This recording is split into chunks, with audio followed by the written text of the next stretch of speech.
श्री कृष्णा श्री कृष्णा श्री कृष्णा श्री कृष्णा। गुरुर्ब्रह्मा गुरुर्विष्णुः गुरुर्देवो महेश्वरः गुरुः साक्षात् परं ब्रह्म तस्मै श्री गुरवे नमः। तस्मै श्री गुरवे नमः। ॐ सहना भवतु सहनौ भुनक्तु सह वीर्यङ्करवावहै तेजस्विनावधीतमस्तु मा विद्विषावहै। ॐ शान्ति शान्ति शान्तिः। ॐ पूर्णमदः पूर्णमिदं पूर्णात् पूर्णमुदच्यते पूर्णस्य पूर्णमादाय पूर्णमेवावशिष्यते। हरि ओं तत्सत्। बृहदारण्यक उपनिषत्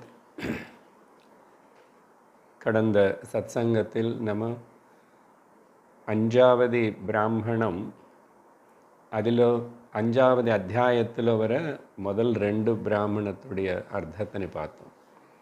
ஆனால் அஞ்சாவது அத்தியாயம் ஆரம்பிக்கும்போது சில பாஷ்ய விசாரணமும் பண்ணியிருக்கோம்.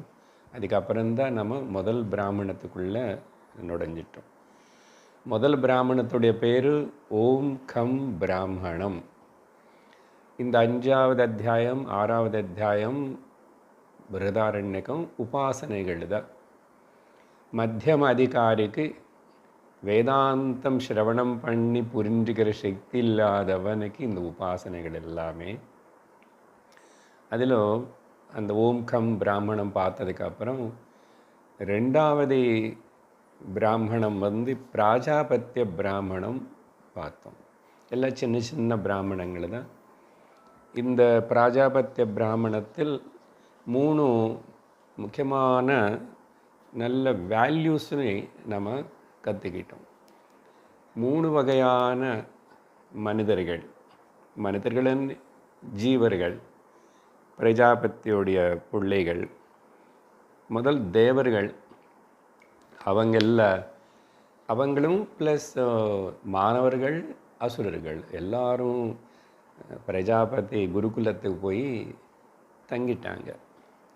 அங்கேருந்து படிச்சுக்கணும் கற்றுக்கணும்னு சொல்லி அப்படி பிரம்மச்சரியத்தின் அனுசரித்தாங்கன்னா குருகுலத்தில் தங்கிட்டு அங்கே அனுசரிக்க வேண்டிய நியமங்கள் எல்லாத்தையும் அனுசரிச்சுக்கிட்டே இருந்தாங்க. அதுக்கப்புறம் கேட்டாங்க, உபதேசம் பண்ணார். அதில் வேல்யூ முதல் தேவர்களுக்கு சொன்னது நல்ல இந்திரிய போகங்கள் அனுபவிக்கும் போது கட்டுப்பாட்டில் இருங்கோ, ரொம்ப அதுக்கு ஓவராக போகாதுங்கோ, தமம் ப்ராக்டிஸ் பண்ணணும் அப்படின்னு அவருக்கு சொன்னோம். அப்புறம் தானவர்களுக்கு அசுரர்களுக்கு தயவோடு இருங்கோ, குரூர சுபாவம் வேண்டாம். அப்புறம் மனிதர்களுக்கு தானம் செய்கிற புத்தியோடு இருங்கோ, இல்லைன்னா ரொம்ப லோபி கஞ்சூஸ் ஆகிடு, லோகத்தனம் ஜாஸ்தி ஆகிடும், கிரீடினஸ் வரும், அதனால் தானம் பண்ணுங்க. ஸோ இப்போ இது நேச்சுரல் டெண்டன்சி மனுஷர்களுக்குள்ள இந்த 3 பேர் 3 வகையான இது அடிமைகள். அன்றைக்கி சொல்லியிருக்க கன்க்ளூஷனில் இது தேவர்களுக்கு தான் அது சொன்னார், அசுரர்களுக்கு தான் அது சொன்னார், மனிதர்களுக்காக இது சொன்னாருன்னு சொல்லி நம்ம அப்படி பார்க்கக்கூடாது. நமக்குள்ளே 3மே சில பேருக்கு இருக்கும். இது நம்ம அனுசரிக்க வேண்டிய வேல்யூஸ். ஆனால் உபனிஷத்து அந்த விதத்தில் அப்படி சொல்லியிருக்கேன். இங்கே புண்ணியம் பண்ணி கொஞ்சம் நல்ல மனுஷனாக பிறந்தான், நல்ல பணக்காரனாக இருக்கான். ஆனால் அப்புறம் இந்திரிய போகங்களிலே உளுந்து போகலாமா? போகக்கூடாது இல்லையா? அப்புறம் தானம் பண்ணணும், அதையும் செய்யணும். அப்புறம் யாருன்னு பாதிக்கக்கூடாது, ஹிம்சை பண்ணக்கூடாது. ஸோ எல்லாமே மனுஷர்கள் அனுசரிக்க வேண்டிய குணங்கள் தான். இதெல்லாம் பார்த்தேன். அப்புறம் ஸோ அதோட அந்த பிராமணம் முடிஞ்சு விட்டது. இன்றைக்கி இப்போ நம்ம வந்து 3வது பிராமணத்தினை ஆரம்பிக்கணும். 3வது பிராமணத்தில் ஒரே ஒரு மந்திரம் இருக்கு, படிக்கிறேன். ஏஷா பிரஜாபதி யத் ஹ்ருதயம் ஏதத் பிரம்மா ஏதத் சர்வம் ததேதத் த்ரக்ஷரகம் ஹ்ருதயமிதி ஹ்ரு இத்யேகமக்ஷரம் அபிஹரந்தி அஸ்மை ஸ்வாச்சன்யே ச ய ஏவம் வேத த இத்யேகம் அக்ஷரம் ததத்யஸ்மை ஸ்வாச்சாந்தே ச ய ஏவம் வேத யம் இத்யேகமக்ஷரம் ஏதி இதி ஸ்வர்க்கம் லோகம் ய ஏவம் வேதா. ரொம்ப கிரிப்டிக் விஷயம் சொல்லப்படுறதை பார்க்குறோம். அர்த்தம் என்னன்னு, இந்த பிராமணத்துக்கு பேர் வந்து ஹ்ருதய பிராமணம். இங்கேருந்து ஆரம்பித்து இந்த 3வது பிராமணத்திலிருந்து 9வது பிராமணம் வரைக்கும் அப்படின்னு ஒரு 7 பிராமணங்கள் வந்து ஹிரண்ய கர்ப்ப உபாசனைகள். உபனிஷத்தில் இந்த ஹிரண்ய கர்ப்ப உபாசனை இது ரொம்ப ஃபேமஸ். ஏன்னா சமஷ்டினி சொல்லி கொடுத்துட்டே இவனுக்கு கொஞ்சம் கொஞ்சம் இந்த வெஷ்டி அகங்காரத்திலிருந்து எப்படியாவது ஏதோ காட்டி இவனை வெளியில் கொண்டு வரணும். அப்போதான் இவனை சத்தியத்தனை பிரம்மத்தனை உணர முடியும், ஆத்ம ஜானம் இவருக்கு ஏற்படும் சொல்லி ஹிரண்ய கர்ப்ப உபாசனைகள் 3லேருந்து 9வது பிராமணம் வரை. இந்த பிராமணத்து பேர் ஹ்ருதய பிராமணம். ஹ்ருதயத்தினை ஆலம்பனமாக எடுத்துக்கிட்டு ஹ்ருதயம் மேலே பிரஜாபதி ஹிரண்ய கர்ப்பனை வந்து இன்வோக் பண்ணணும். இங்கே ஹ்ருதயம் அப்படின்னு சொன்னால் நம்முடைய அந்தக்கரணம்தான். மனோபுத்தி சித்தகங்காராலன்னு சொல்லப்படுற இந்த அந்தக்கரணம் தான். இல்லைன்னா மைண்டு, இல்லைன்னா ஹார்ட் அப்படின்னு சொல்லலாம் ஹ்ருதயம்.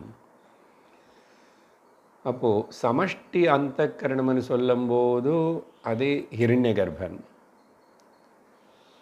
அதே இங்கே வெஷ்டியாக வரும்போது நம்ம மைண்டு தான். ஆனால் சமஷ்டிலோ ஹிரண்ய கர்ப்பா அது இது ஒன்று தான். அதோடைய சமஷ்டியோடைய சக்தினால்தான் இங்கே வெஷ்டி வேலை பண்ணுறதுன்னு சொல்லி நினச்சி உபாசனை பண்ணணும், தியானம் பண்ணணும். அப்புறம் மந்திரத்தில் ஏதத் பிரம்மா அப்படின்னு ஆரம்பத்தில் இருக்கு. இங்கே பிரம்மான்னு சொன்னால் அது நேராக நாம் வந்து பிரம்மன் அనే அர்த்தம் எடுத்துக்கூடாது. அதை டெரிவேட்டிவ் மீனிங் எடுத்துக்கணும். பிக்கர் అని எடுத்துக்கணும், பெருசு. எதனால் இது பெருசுன்னு சொல்லப்பட்டதுன்னா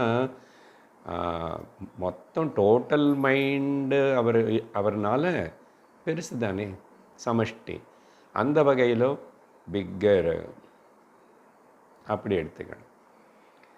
அப்புறம் மகத்து அనే பதம்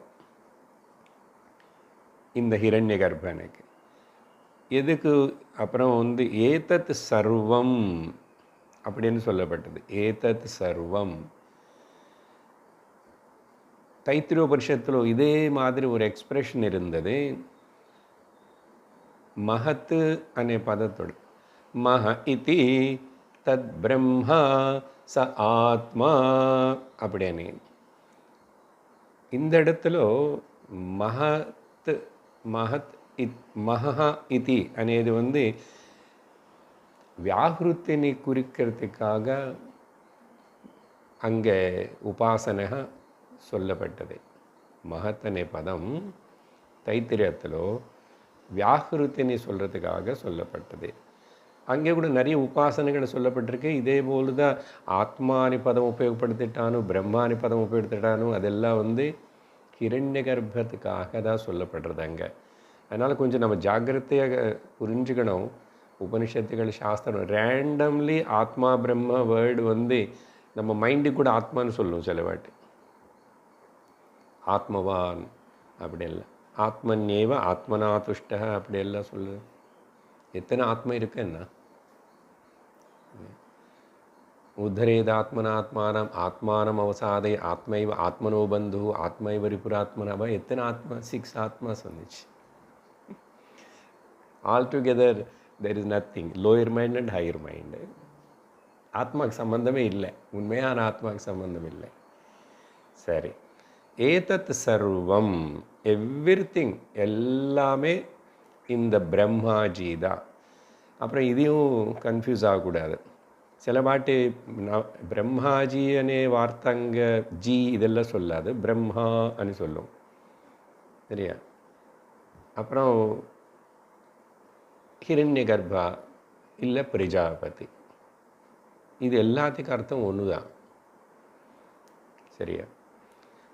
அப்புறம் ஏன் ஏதத் சர்வம் அந்த பிரம்மாஜி ஹிரண்ய கர்ப்பரை தான் எவ்ரிதிங்னு சொல்கிறது காரணம் என்னன்னா, முதல் அவர் உருவானார் ஈஸ்வரன் நின்று, அதுக்கப்புறம் எல்லாமே அவராக தான் ஆயிட்டார். ரெண்டாக பிரிஞ்சார்.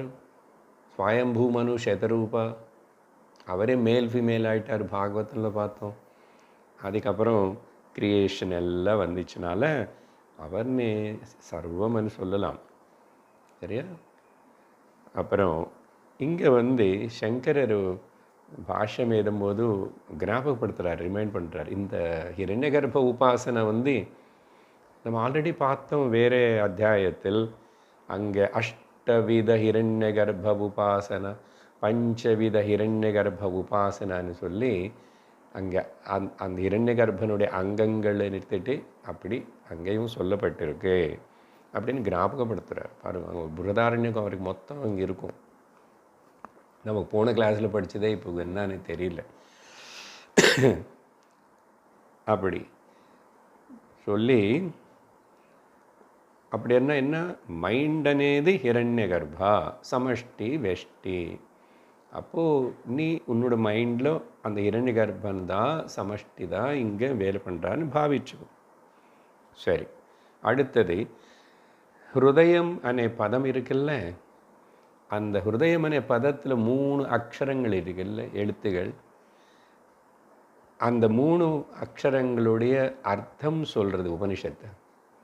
சொல்லி அந்த 3 அக்ஷரங்களுடைய அர்த்தம் தெரிஞ்சுக்கிட்டாவே உனக்கு எவ்வளோ பிரயோஜனப்படும்.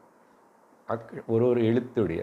அப்போது அந்த 3 சேர்ந்து கொடுக்குற அர்த்தமான உண்மையான அந்த ஹிரண்ய கர்ப்பன்னே தெரிஞ்சுக்கிட்ட உபாசனை பண்ண இன்னும் எவ்வளோ பலன் கிடைக்கும்.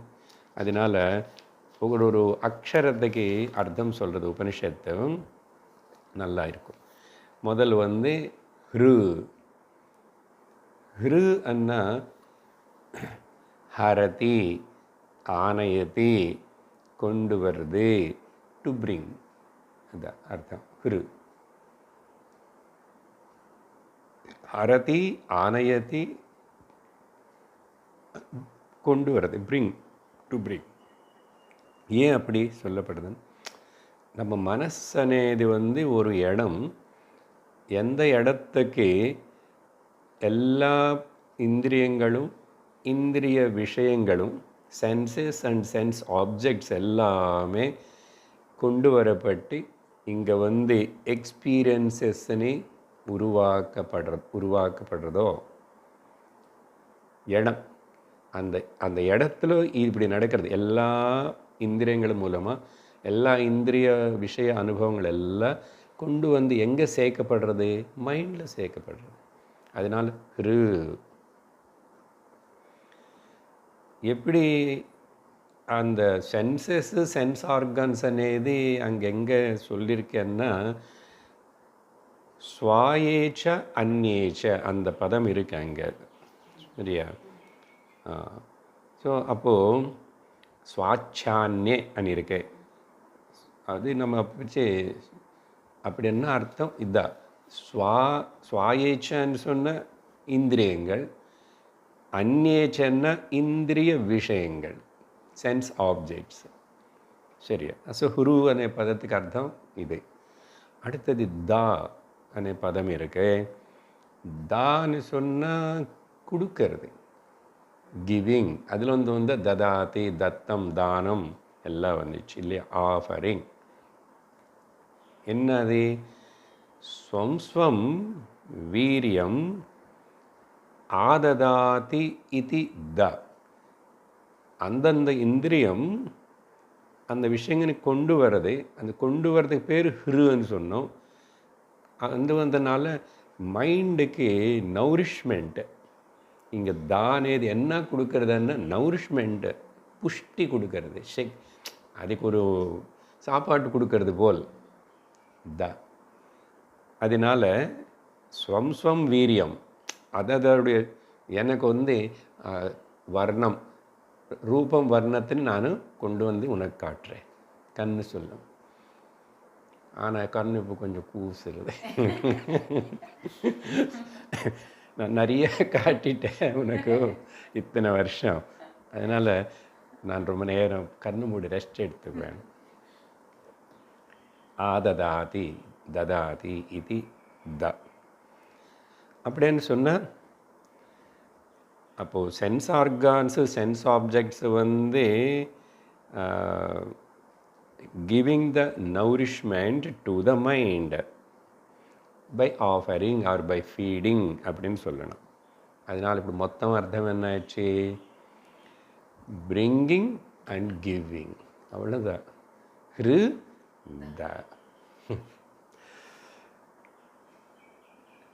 பிரிங்கிங் ஆர் கிவிங் இல்லை நௌரிஷிங். சரியா? அப்படி. அடுத்தது மூணாவது அக்ஷரம் யா. யா இருக்கு. யா வந்து கோயிங் అని அர்த்தம். அந்த ரூட் அதை எடுத்து யா. யாதி, பிரயாதி.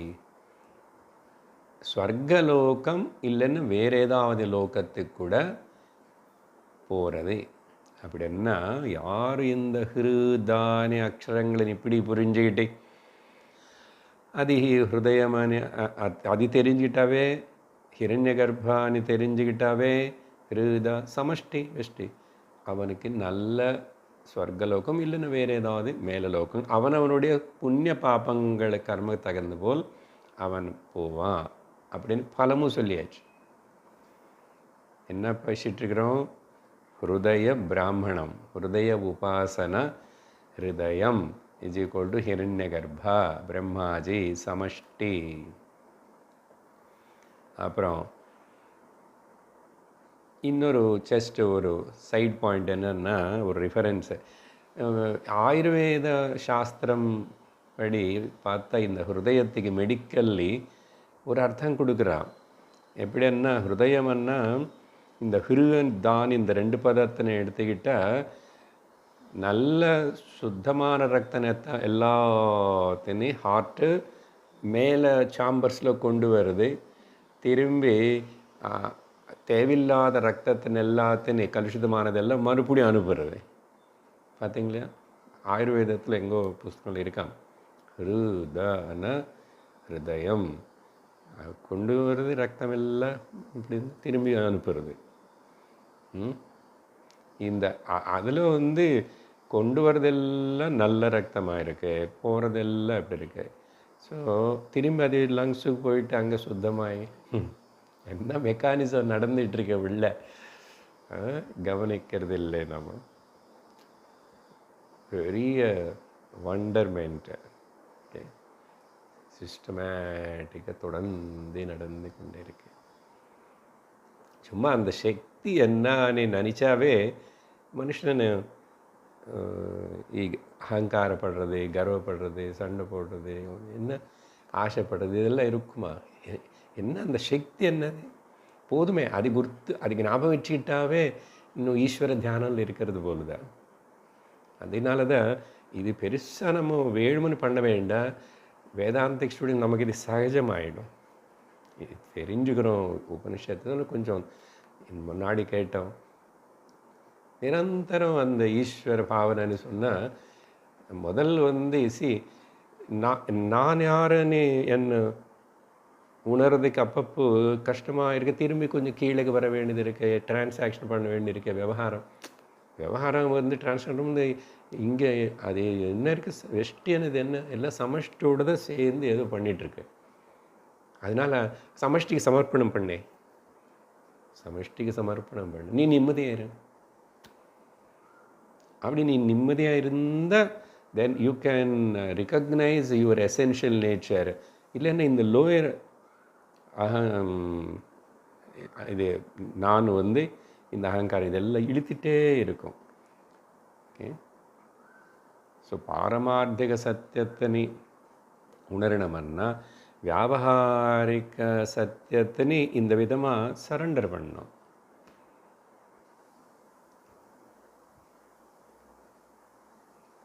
அப்போ அப்படிப்பட்ட மைண்டு தான் கேன் லுக் பேக் வித்தின். அப்படி சரி, இந்த விதமாக ஹார்ட், ஃபிசிக்கல் ஹார்ட் எடுத்துக்கிட்டால் ருதா கூட கரெக்டாக இருக்குது. இது 3வது பிராமணம், ஹிருதய உபாசனா. அவ்வளோதான், ஒரே மந்திரம்.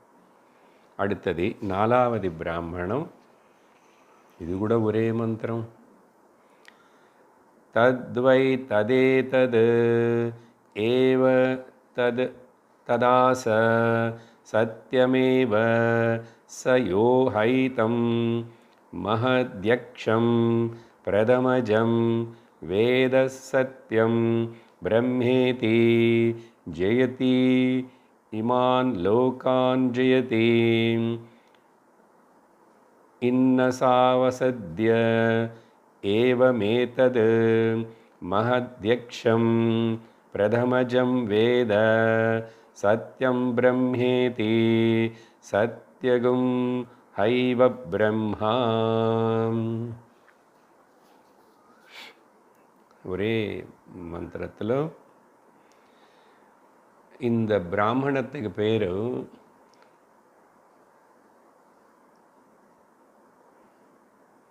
சத்திய பிராமணம். இங்கே என்ன சொல்கிறதுன்னா, ஹிரண்ய கர்ப்ப உபாசனா சத்தியரூபேண ஹிரண்ய கர்ப்ப உபாசனா பண்ணு. சத்தியம் அப்படின்னா இப்போ அந்த சத்தியமனை பதத்துக்கு விளக்கம் கொடுக்கிறது உபனிஷத்து. இங்கே ஹிரண்ய கர்ப்பா அப்புறம் சத்தியமன் என்ன, அப்புறம் அவருக்கு இருக்கிற பெருமை என்ன. ஹிரண்ய கர்ப்பன் இப்படி நீ உபாசனை பண்ணும். எப்படின்னா ஒரு வார்த்தை மகத்து, 2 அக்ஷம், 2 பிரதம், 3 பிரதமஜம். 3 வார்த்தை உபயோகப்படுத்துறது உபனிஷத்தை. மகத்து, அக்ஷம், பிரதமஜம். ஒரு பதத்துக்கு அர்த்தம் பார்க்கணும். எதனால மகத்தன்னா வாஸ்ட், இன்ஃபினிட்னு அர்த்தம். ஆனால் எந்த இன்ஃபினிட்டு, பிரம்மன் போல் இன்ஃபினிட் இல்லை. பட் இந்த வியாபகாரிக்க சமஷ்டி பிரபஞ்சம் எல்லாம் பார்க்கும்போது சிருஷ்டியில் அவர் இன்ஃபினிட் தான். என்ன எத்தனை சிருஷ்டி, எத்தனை காலம், எத்தனை பிரளயங்கள், எத்தனை யுகங்கள் என்ன போயிட்டு இருக்கு, அவர் பாட்டு இருக்கு. மகானனே மேஸ்குலேன் பதத்துக்கு தான் மகத் అనేది நியூட்டர் ஜெண்டர். ஸோ மகத் எதுக்கு அவன் அந்த வார்த்தைகள் எல்லாம் அங்கே இருக்கே. மகத்து எதுக்கு அவர் நே சொல்லணும் மகத்தன். இதனால் அவர் வாஸ்ட்டாக எல்லாம் அவராக தான் இருக்கார். பிரம்மாஜியவாக தான், இரண்ய கர்ப்பனாவாக தான் இருக்கார். அப்புறம் அக்ஷம் சொன்னால் இல்லை, அக்ஷம் இல்லை, யக்ஷம், சாரி, யக்ஷம் 2வது வார்த்தை. யக்ஷம்னு சொன்னால் பூஜனீயம், வந்தனீயம், உபாசனீயம், ஆராதனீயம், அடோரபிள். யக்ஷம் అని சொன்னார். అది యజ్ ధాతులో నుండి యజనం, యాజనం, యజ్ఞం, அதில் வேரியேஷன் தான் யக்ஷம் ஆல்சோ. அதனால் பூஜனீயம், வர்தி ஆஃப் வர்ஷிப்பிங். ஓகே. அப்புறம் 3 பிரதமஜம், என்ன முதல் பிறந்தார், ஃபஸ்ட் பார்ன். ஸோ முதல் பிறந்ததுனாலையும் அவரே தான் எல்லாமே அப்புறம் ஆனதுனாலையும் பூஜைக்கு தக்கவர் தானே, உபாசனை பண்ணலாம் இல்லை, சரியா? அப்படின்னு 3 சேர்ந்து பார்த்தா அவருடைய பெருமை ஹிரண்யகர்பா. இப்போ இவர் இந்த பதங்கள் ஓகே. அப்புறம் அவருக்கு சத்தியம்னு சொல்லி தான் ஆராதிக்கணும், உபாசனை பண்ணணும். ஏன் இங்கே சத்தியம்னு சொன்னால் மறுபடியும் புரிஞ்சுக்கணும், திரிகால அபாதித்தம் சத்தியம் பிரம்ம இல்லை இங்கே சொல்கிறது, சரியா? எந்த விதத்தில் பிரம்மன் இங்கே இரண்யகர்ப்பனை சத்தியம்னு சொல்லணும்னா, ஆல்ரெடி நம்ம வேறே அத்தியாயத்தில் மூர்த்தாமூர்த்த பிராமணத்தில் அர்த்தம் பார்த்துருக்கோம். அங்கே என்னென்னா சத்தியம் பதத்துக்கு அர்த்தம் கொடுக்கப்பட்டது அங்கே தனியாக. ஓகே. அதேபோல் சொல்கிற அதோட அர்த்தம் சத்து யத்து அனி ரெண்டுத்துன்னு பிரித்து அர்த்தம் கொடுக்கப்பட்டது. பட் இந்த எக்ஸ்பிரஷன் தைத்திரியத்தில் கூட சத்யத்வச்சாபவத் எதிதம் கிஞ்ச அப்படின்னு தைத்திரியனில் வருது. சரி, சத்தன் என்ன, இங்கே மூர்த்த பிரபஞ்சம், மேனிஃபெஸ்டட் எக்ஸ்பிரஸ்டு. சத்துன்னு சொன்னால் அமூர்த்த பிரபஞ்சம் அப்படின்னா சட்டில் அண்ட் கிராஸ்ன்னு அர்த்தம், வேறு ஒன்றும் இல்லை. பாருங்கள், சத்தியம் பதத்துக்கு உபனிஷத்தை எப்படி எல்லாம் டெரிவேஷன் எடுத்து சொல்கிறது, இது பார்த்தோம் ஆல்ரெடி மூர்த்தாமூர்த்த பிராமணத்தில். அதனால் சத்தியம் இஸ் ஈக்குவல் டு சத்ய இஸ் ஈக்குவல் டு மூர்த்தாமூர்த்த பிரபஞ்சரூபேண எது அஸ்தி தது. உதாரணத்துக்கு இப்போ அது எப்படி புரிஞ்சுக்கணும், ஆகாசம் வாயு அது அமூர்த்தம், அக்னி ஜலம் பிருத்திவி மூர்த்தம், மேனிஃபெஸ்டடு, தெரியுறதே, ஃபீல் பண்ணலாம், பார்க்கலாம். அதேபோல் நம்மக்கிட்ட நம்ம சூக்ஷ்ம சரீரம் அமூர்த்தம், ஸ்தூல சரீரம் மூர்த்தம், சரியா? அது அமூர்த்தம், சட்டில் அண்ட் கிராஸ். இந்த விதமாக அப்போது என்ன அர்த்தம், எதுக்காக அப்போ அப்படின்னா ஹிரண்யகர்ப்பன்னு சொன்னால் மூர்த்தாமூர்த்த ஹிரண்யகர்ப்ப சரீரம் சமஷ்டி இஸ் ஈக்குவல் டு மூர்த்தாமூர்த்த பிரபஞ்சம், மூர்த்தாமூர்த்த பிரபஞ்சம். அதனால் அவர் சத்தியம் அப்படின்னு சொல்லலாம். சமஷ்டி பிரபஞ்ச ரூபேண ஹிரண்யகர்ப்ப உபாசனை இந்த விதமாக பண்ணுங்கோ அப்படின்னு சொல்லி இங்கே சத்திய பிராமணம் உபாசனை. இன்னொன்று கூட தைத்திரியத்தில் ரிஃபரன்ஸ் நம்ம பார்த்தோம்னா ஞாபகப்படுத்திக்கிட்டு, சத்யாத்மா பிராணாராம மன ஆனந்தம் சாந்தி சம்ருத்தம் அமிர்தம். அந்த சாந்தி சம்ருத்தம் அமிர்தம் நான் பிரம்மன் பற்றி சொல்கிறதுக்கு அப்பப்போ கோட் பண்ணிகிட்ருப்பேன். சாந்தோயம் ஆத்மான்னு இருக்கிறதால. பட் தைத்திரியத்தில் அந்த பதம் வர இடம் சத்யாத்மா. அங்கே ரிஃபரன்ஸ் டு தி இரண்யகர்ப்பா, பிராணாராமம், மனஹா. தட் மீன்ஸ் அங்கே பஞ்சபூதங்கள் அப்படி அதே தான் இப்படி இப்படி இப்படிலாம் எல்லாம் ஸ்தூலம் சூக்ஷ்மம் எல்லாம் ஆயிடுச்சு.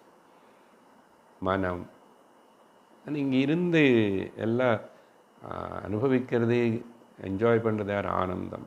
அதனால் சாந்தி சம்ருத்தம் அமிர்தம் இது பிராச்சீன யோக்யோபாஸ்ய பாஸ்வ அப்படின்னு அங்கே தைத்திரியத்தில் ஒரு ரெஃபரன்ஸ் இருக்குது இதுக்கு. சரி, இந்த விதமாக இரண்யகர்ப்பனே சத்திய ரூபேண மூர்த்தாமூர்த்த பிரபஞ்ச ரூபேண உபாசனை பண்ணால் என்ன பலன் கிடைக்கும்? ஒன்று வந்து இவன் லோகான் ஜெயதி అని சொல்லியிருக்கு. லோகான் ஜெயதின்னு அர்த்தம் யுத்தம் பண்ணி காங்கர் பண்ணி அப்படி போனேன். அங்கங்கெல்லாம் போவான். எங்கே போகணுமுன்னா அங்கே போகலாம். He can go to higher worlds. சரியா? அதுக்கப்புறம் சத்ருன் ஜெயதி அப்படின்னு கொடுக்கப்பட்டது. இங்கே சத்ருன் ஜெயத்தின்னு சொன்னால் வின் ஓவர் தி எனிமீஸ். இங்கே வந்து சங்கரர் கொஞ்சம் விசாரணை பண்ணி சொல்கிறாரு, சத்தியத்துக்கு முக்கியமான எனிமி என்ன? சத்தியத்துக்கு த மெயின் எனிமி அசத்தியம். சத்தியத்துக்கு எனிமி அசத்தியம். வெளிச்சத்துக்கு சத்ரு இருட்டு, அல்ல இருட்டுக்கு சத்ரு வெளிச்சம். அப்படின்னா இங்கே பொய் சொல்கிறது, இந்த பொய் சொல்கிறது అనేది வந்து மனுஷர்களுக்கு இருக்கிற ஒரு பலஹீனதா, வீக்னஸ். அதனால் இங்கே சத்ருன் ஜெயத்தை அண்ணா அர்த்தம் அவனுக்கு இந்த பொய் சொல்கிற பழக்கம். இது முன்னாடி நிறைய சொல்லிட்டு இருந்து இந்த உபாசனை பண்ணி இப்படி எல்லாம் ஆயிடுச்சுன்னா நிறைய குறையும். போய் சொல்ல மாட்டான். அப்படின்னா சுத்தமாக போயே சொல்ல மாட்டானான்னு இல்லை. ஓகே, சில வாட்டி தெரியாமல் சொல்லுவான், சில வாட்டி சில சூழ்நிலையில் வரும். பட் ஜெனரல்லி இந்த போய் சொல்கிறதானே பழக்கம், அந்த பலஹீனத்தை, வீக்னஸ்லேருந்து இவனும் விடுவிக்கப்படுவான். ஓகே, அப்படின்னு சொல்லி சங்கரர் வந்து மீனிங் கொடுக்குறாரு. சத்ருன் ஜெயத்தின்னு சொன்னார். பொதுவாகவே ஆத்தியாத்மிக வாழ்க்கையில் நம்ம என்ன சொல்கிறோம், அந்த சத்ருகள், அரிஷட் வர்க்கங்கள், இது எல்லாத்தையும் ஜெயிக்கிறத உண்மையான ஜெயம். The inner conquest is the real greatness. அப்புறம் சப்போஸ் இதெல்லாம் பண்ணுறான், ஆனால் நான் அந்த லோகம் வேண்டாம், இந்த லோகம் போக வேண்டாம், எனக்கு எந்த லோகம் வேண்டாம், லோகான்னு ஜெயிக்க வேண்டான்னு சொல்லி உபாசனை நான் சிம்பிளாக பண்ணுறேன்.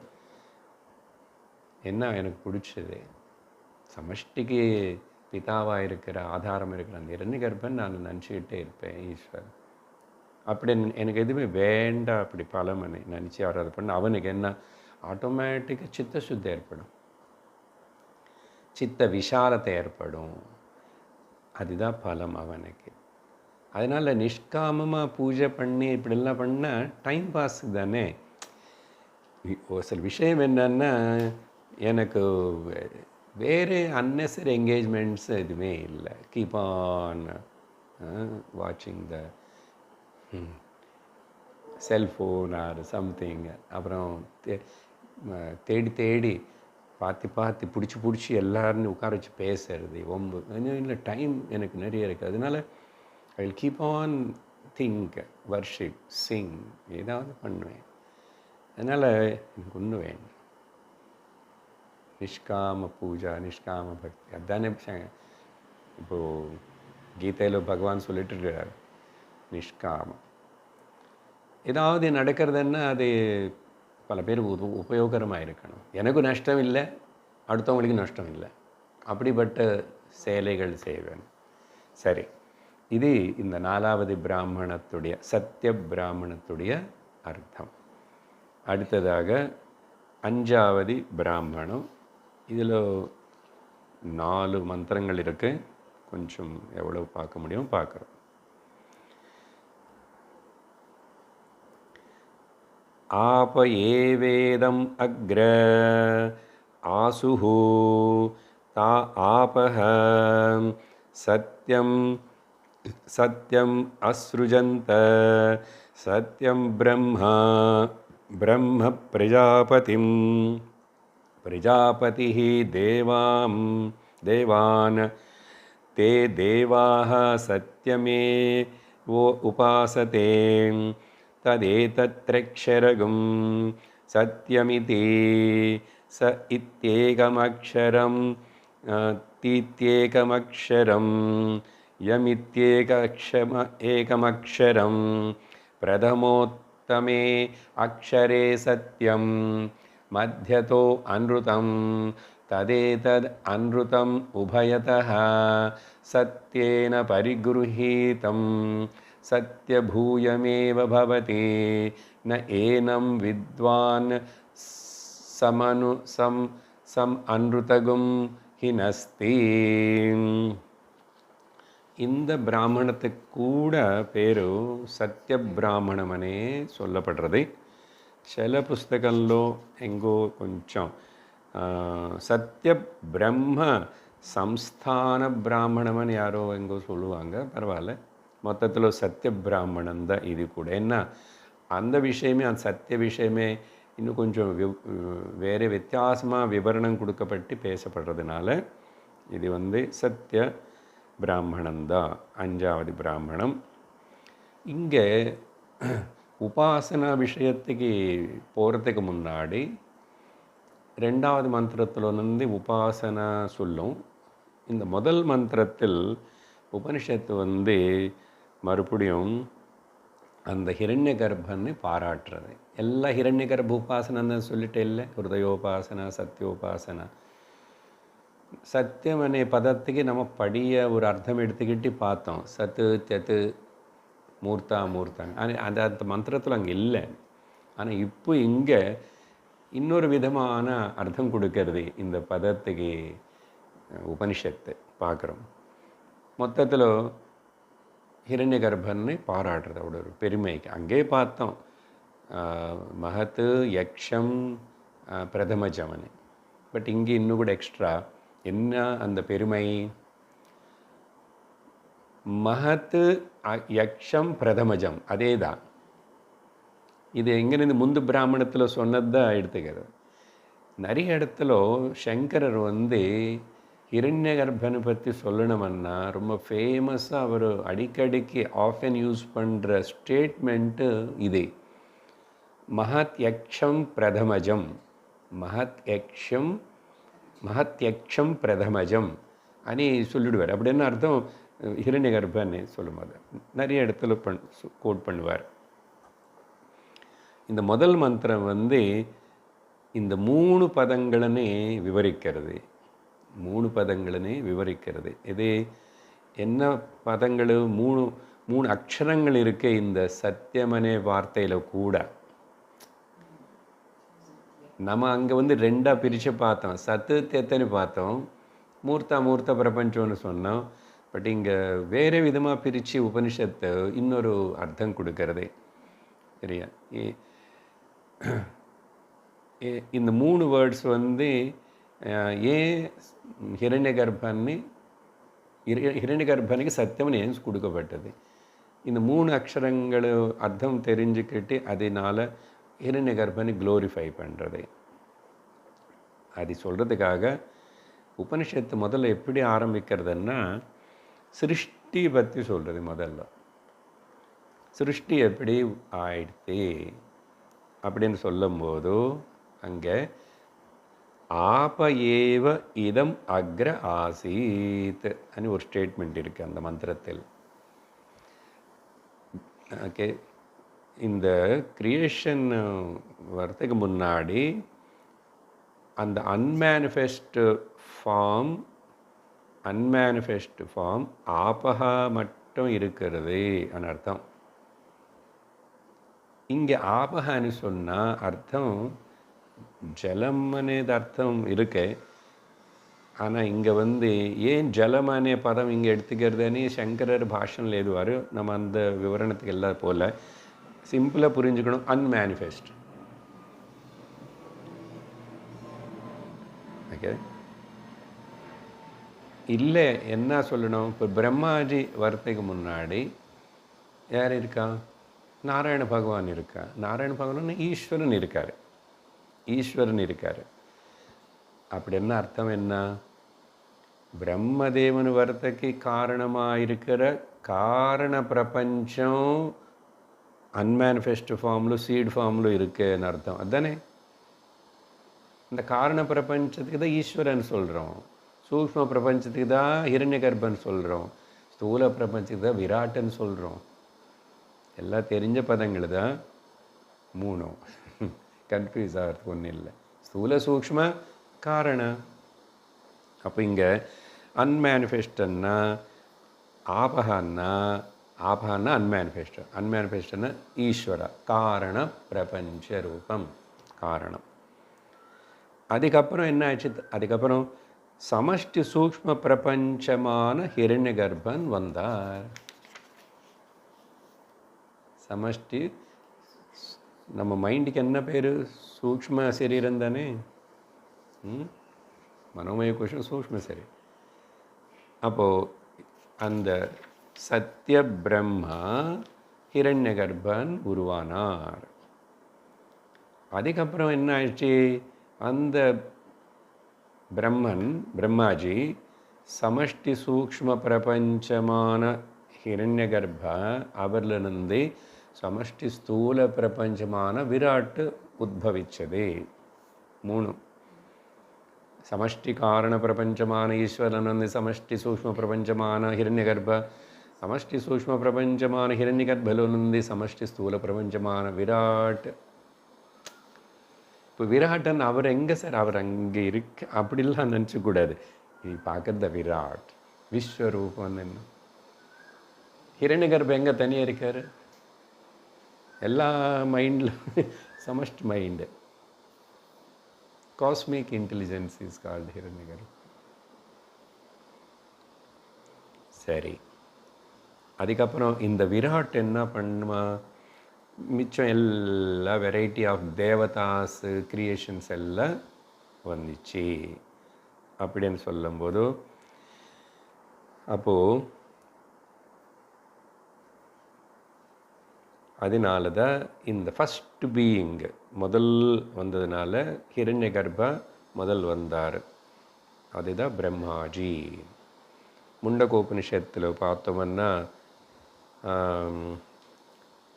ஓம் பிரம்மா தேவானாம் பிரதம சம்பபூவ விஸ்வஸ்ய கர்த்தா புவனஸ்ய கோப்தா அப்படின்னு முதல் மந்திரம் பிராரம்பமாகிறது முண்டகோபனிஷத்தில்.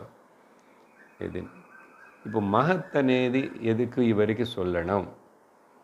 ஓகே, மகத்தன் அங்கே இன்ஃபினிட்னு சொல்லியிருக்கேன் நான் முன்னாவது பிராமத்தில். இங்கே வந்து உபனிஷத்து சொல்லுது தேர்ஃபோர் சர்வ காரணத்வாத். ஆனால் இவருக்கு முன்னாடி இன்னொரு காரணம் இருக்கேன், அந்த காரண பிரபஞ்ச ஈஸ்வரன். ஸோ சர்வ காரணத்வாத் ஹிரண்ய கர்ப்பனுக்கு வந்து மகத்தனி கூப்பிடணும். பிரதமஜம் అనేది வந்து ஆல்ரெடி சொல்லியிருக்கோம், அவர் தான் முதல் பிறந்ததுனால ஃபஸ்ட் பார்ன் அப்படியானே. ஈவெந்தோ தேவதைகள் எல்லாரும் கூட விராட்டினால் உருவாக்கப்பட்டால் கூட இவங்க எல்லாரும் யக்ஷக எல்லாரும் அந்த பிரம்மாஜி ஹிரண்ய கர்ப்பனை ஆராதிக்கிறாங்க, உபாசனை பண்ணுறாங்க, வர்ஷிப் பண்ணுறாங்க. எதுக்குன்னா இவங்களுடைய அப்பா விராட்டானானோ, விராட்டுடைய அப்பா பிரம்மாஜினால பிதாமகனை வர்ஷிப் பண்ணுறாங்க, தாத்தா. அதனால தான் தைத்திரியத்திரோ சர்வே தேவா பலிமாவஹந்தி எல்லாத்துக்கும் அங்கே இருக்குது உபனிஷத்தில். இது எல்லாத்தோடைய இங்கே திரும்பி survey தேவாக பலிமாகவந்தின்னா they all offers the prayers and surrender to him. அதனால் எல்லா தேவதைகளும் அந்த சத்திய ரூபனான ஹிரண்ய கர்ப்பனை உபாசனை பண்ணுறாங்கன்னு சொல்கிறது உபனிஷத்து. அப்புறம் சத்தியமனை பதத்துக்கு இப்போது விவரணம் கொடுத்துக்கிறது. சரியா? அந்த சத்தியமனை பதத்துக்கு விவரணம் இதே மந்திரத்தில், முதல் மந்திரத்தில் தான். இதெல்லாம் ஹிரண்ய கர்ப்பனுடைய பெருமைக்கு. சத்தியமனே அந்த பதத்தில் 3 அக்ஷரங்கள் இருக்கு. ச the M am a M சத்தியம். உபனிஷத்து என்ன சொல்கிறதுன்னா இந்த சா and M they are real, ஆனால் மத்தியில் இருக்கிற தா அன்ரியல்னு சொல்கிறது. கரெக்டாக அங்கே பார்த்தா பிரதம உத்தமே அக்ஷரே சத்தியம் மத்தியதः அனுதம். ஏன் அப்படி சொல்கிறது? அப்படின்னா உபனிஷத்து அதுக்கு விளக்கம் கொடுக்கல இங்கே. ஆனால் காமெண்டேட்டர்ஸு சில பேர் இதை விசாரணை பண்ணி எதனால் அப்படி சொல்லப்பட்டதுன்னு கவனித்தா, இது ஜஸ்ட் ஒரு லாங்குவேஜ் வைஸ். ஓவல்ஸில் வந்து முக்கியமாக இந்த சாண்டு யா வந்து மகாபிராண உயிரெழுத்துக்களை என்னமோ சொல்லுவாங்களே தமிழில், மேல் எழுத்துக்களை உயிர் யா இல்லை யாரா எஸ் யாரா லாவா சேஷா சாஹா அதே இல்லை. ஸோ அதே சரி. எனிஹவ் ஏன்னா அதுக்கு ஓவல்ஸோட சம்பந்தம் இல்லாமல் தனியாக நிற்கும். இப்போ நீங்கள் ஓவல்ஸ்ன்னா ஆ ஆ இதெல்லாம் அது நிற்கும். அதுக்கு கான்சனன்ட்ஸு உடைய சப்போர்ட்டு தேவையில்லை. ஆனால் ஒரு கான்சனன்ட் நிற்கணும்னா கான்சனன்ட்ஸ் என்னென்ன க க க க க க க கஞா ச ச ஜ ஜன்யா ட ட ட டண த த த தன ப ப ப பமா. நான் எங்களுக்கு சின்ன வயசில் இதுக்கு ஞாபகம் வச்சுக்கிறது எப்படி சொல்லுவாங்க, இது கச்சட்ட தப்பா கச்சட்ட தப்பா. இப்போ இதெல்லாமே கூட இது எல்லாத்துக்கும் இந்த ஓவலோடைய சப்போர்ட் இல்லைன்னா கு ஆகிடும். அது சொல்கிறது கஷ்டம், அர்த்தம் இல்லை. அது கான்னு ஏதணும்னா ஆ ப்ளஸ் உக்கு இஸ் கால்டு கா. யாக்கு ஒன்றும் இல்லை அப்படி இல்லை, அதுக்கு இல்லை. அவி ஓவல்ஸ் கீழே வரலன்னா கூட அது என்ன, அது ஸ்பெஷல் லெட்டர்ஸ் என்ன சொல்கிறோம் லாஸ்ட்டில் சா என்ன இருக்குது, அதுக்கு என்ன சப்போர்ட் தேவையில்லை.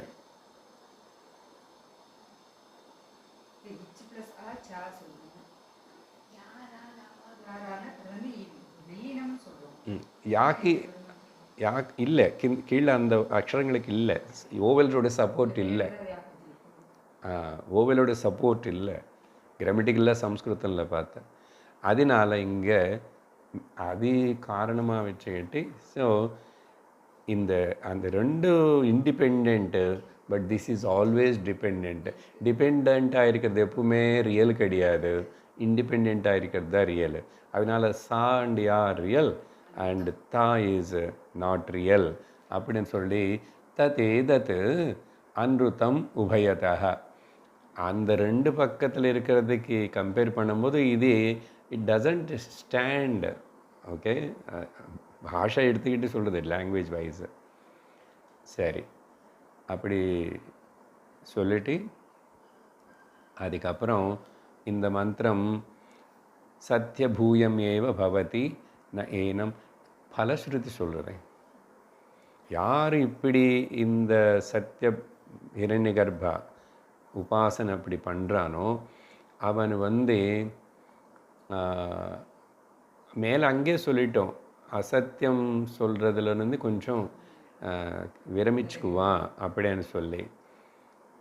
அதுக்கு இங்கே என்ன சொல்கிறதுன்னா, அவனு வந்து அவனோட வாக்கு வந்து சத்தியமாகும். எப்படி? ஏன்னா ஜெனரலாக சொல்லுவோம், 12 வருஷம் யாராவது இந்த சத்தியம் விரதம் எடுத்துகிட்டு அதை ஃபாலோ பண்ணால் அதுக்கப்புறம் அவன் சொன்ன வார்த்தையெல்லாம் சத்தியமாகும். இது வந்து ஸோ அப்படி ஒருவேளை இவன் இங்கே சொல்கிற பலம் என்னென்னா, ஒருவேளை அவன் ஏதாவது அசத்தியம் இன்வர்டென்ட்ல பை மிஸ்டேக் அப்படி சொன்னால் கூட அதனால் பாப்பம் வராதுன்னு சொல்கிறது. அதனால் பாப்பம் வராதுன்னு சொல்கிறது பலம்.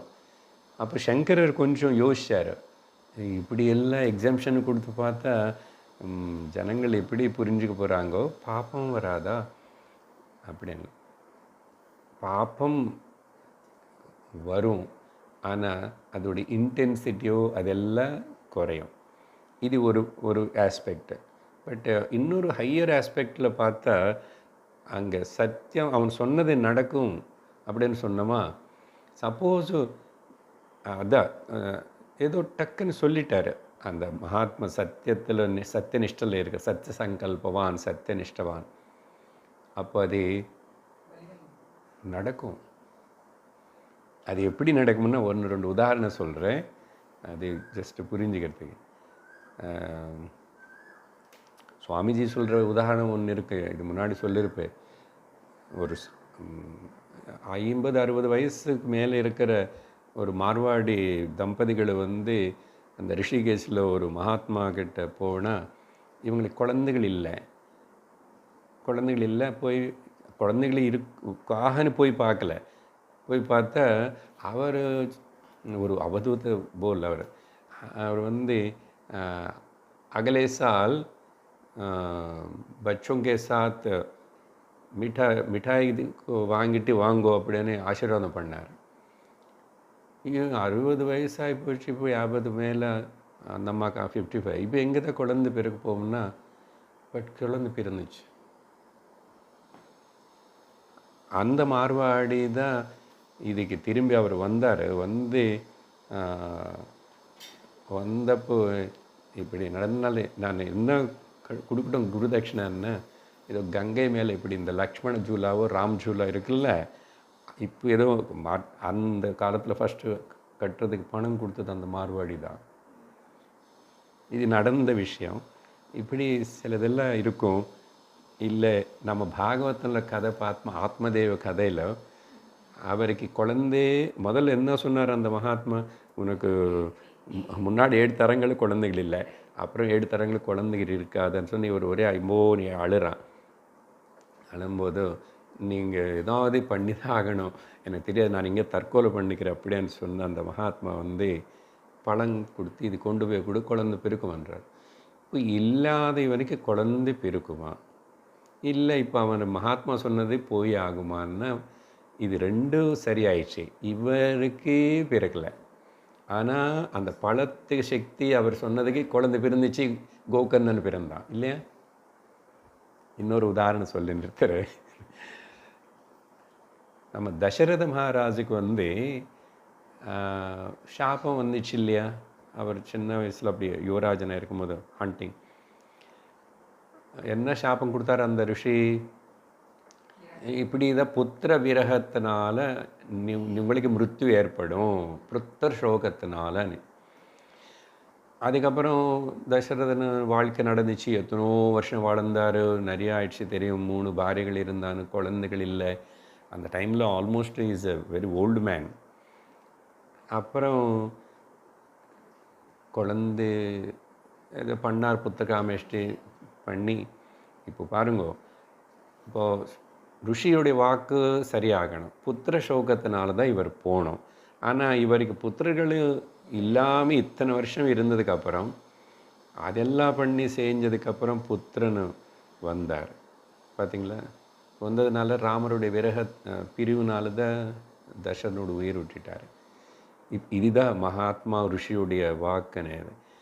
இப்போ அதுக்காக அந்த இருக்கையிலும் அவருடைய தசரதனுடைய விதியில் அப்படி கொஞ்சம் அப்படி மாற்றம் கொண்டு வந்துச்சு. அவர் எது யோசிச்சு அப்படி சொல்லலை. அவர் உண்மையாகவே அவர் குழந்தை இறந்து போய் அந்த துக்கத்தில் சாபம் கொடுத்தாரு. அவருக்கு அவ்வளோ தபசக்தி அதெல்லாம் இருக்குங்கிறனால.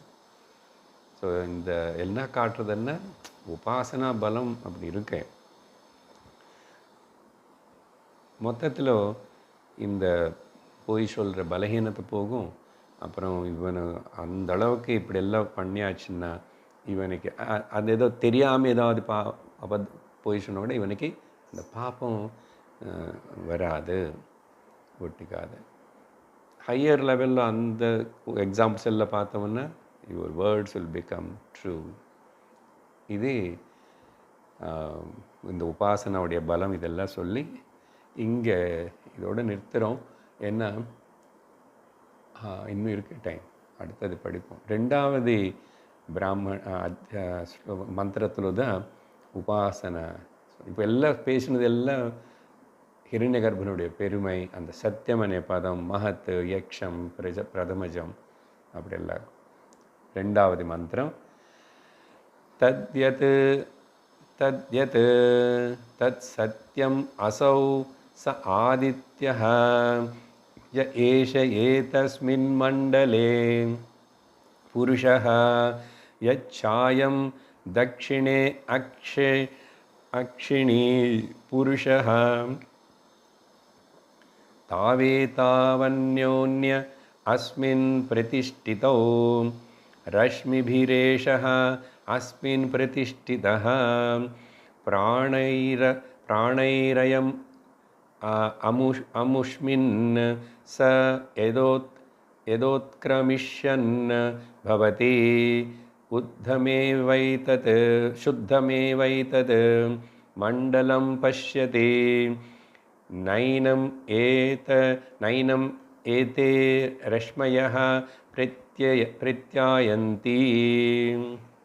இப்போ இங்கே உபாசனை சொல்லப்படுறது எப்படிப்பட்டன்னா, ஹிரண்ய கர்ப்பனை ஆதி தெய்வீக லெவல்லோ லோக்கஸாக வச்சு, அப்புறம் ஆத்தியாத்மிக லெவல்லோ அதே అని சொல்லி இங்கே லோக்கஸாக எப்படி உபாசனை பண்ணுறதுன்னு. பட் இந்த டாபிக் ஜஸ்ட் நமக்கு வேறு இடத்துல கூட டச் ஆகிடும். ஆதித்ய மண்டலம் வெளியில் எது வந்து சூரியனா அந்த டிஸ்க் தெரியறது பார்த்தீங்களா, ஆதித்ய மண்டலம் அது வந்து ஹிரண்ய கர்ப்பனுடைய ரூபம். அப்படின்னு சொல்லி ஆதி தெய்வீக லெவல்லோ பாவிச்சு உபாசனை பண்ணணும். அதேபோல் இந்த உபாசனை செய்கிறவனை வந்து அவனுடைய ரைட் ஐ தக்ஷிணே அக்ஷி புருஷா தாவ் ஏதத் அந்யோன்ய அஸ்மின். ஸோ அதே தான் சமஷ்டிலோ இருக்கிற அந்த ஆதித்ய சக்தி. அதனால தான் கண்ணுக்கு அதிஷ்டான தேவதை சூரியன். அதையும் இந்த ரைட் ஐயில் இருக்கிறதா உபாசனை பண்ணணும். பிரதிஷ்டிதௌ 2 அங்கே சமஷ்டி, அதே ஆதித்யன் இங்கே. அப்படி பாவிச்சு உபாசனை செய்கிறது பற்றி சொல்லி, எப்போ இவன் இப்படிப்பட்ட உபாசனை பண்ணதுக்கப்புறம் இவனுக்கு வந்து உயர் போகிற சமயத்தில் அந்த சமஷ்டி ஹிரண்ய கர்ப்பனுடைய பிளெஸ்ஸிங்ஸ் வந்து இவன் வந்து கொஞ்சம் விட்ரா ஆகிறது అనేది இவனுக்கு தெரியுமா? எப்படி சொல்கிறதுன்னு உபனிஷத்து அவனை உயிர் விடுற சமயத்தில் இவன் ஜெனரல்லி நம்ம வந்து இந்த கண்ணை வச்சு சூரியனை பார்க்க முடியாது, கரெக்டாக? ஆனால் இவனுக்கு இப்போது அந்த ஹிரண்ய கர்ப்ப ரூபத்தில் சூரிய ரூபத்தில் இருக்கிற ஹிரண்ய கர்ப்பனுடைய பிளெஸ்ஸிங்ஸ் வந்து என்ன, இப்போ இந்த சரீரம் உடனும் அது விட்ரா ஆகும்போதோ இவனுக்கு அந்த ரஷ்மி அவ்வளோ ஃபோர்ஸாக பவர்ஃபுல்லாக தெரியாதனால இவன் கண்ணு திறந்து சந்திரன் பார்த்தது போல் சூரியனை பார்க்கலாமா? அதே அர்த்தம். பிகாஸ் தீக்ஷணத்தை இல்லை, அதில் வந்து அந்த பவர்ஃபுல் ரேஸிங்க வரல, விட்ரா ஆகிட்டுருக்கு பிளெஸ்ஸிங்ஸ் அனி புரிஞ்சுக்கணும். அதனால் ட்ரை பண்ணலாமன்னா ட்ரை பண்ணலாம் இப்போ சமயத்தில் வந்து அப்படி. So he could not get the கண்ணு கோளாறு இருக்க சைட் ப்ராப்ளம்னு சொல்லக்கூடாது. இங்கே உபனிஷத்து சொல்கிறது என்னென்னா, அவனுக்கு வந்து அந்த பவர்ஃபுல் முன்னாடி பார்க்க முடியாத அளவுக்கு ரேசஸ் இருக்குது. ஆனால் now you can easily see that sun as like moon. So மொத்தத்தில் இங்கே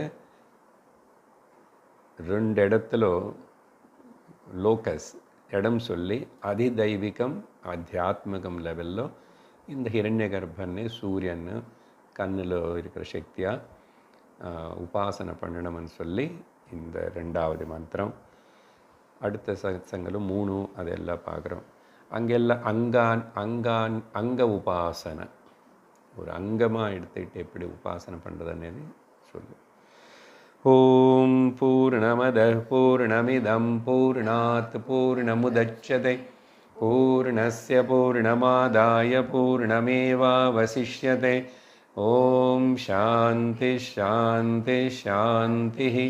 ஹரி ஓம் ஸ்ரீ குருப்யோ நமः ஹரி ஓம் ஹரி ஓம் தத்சத்.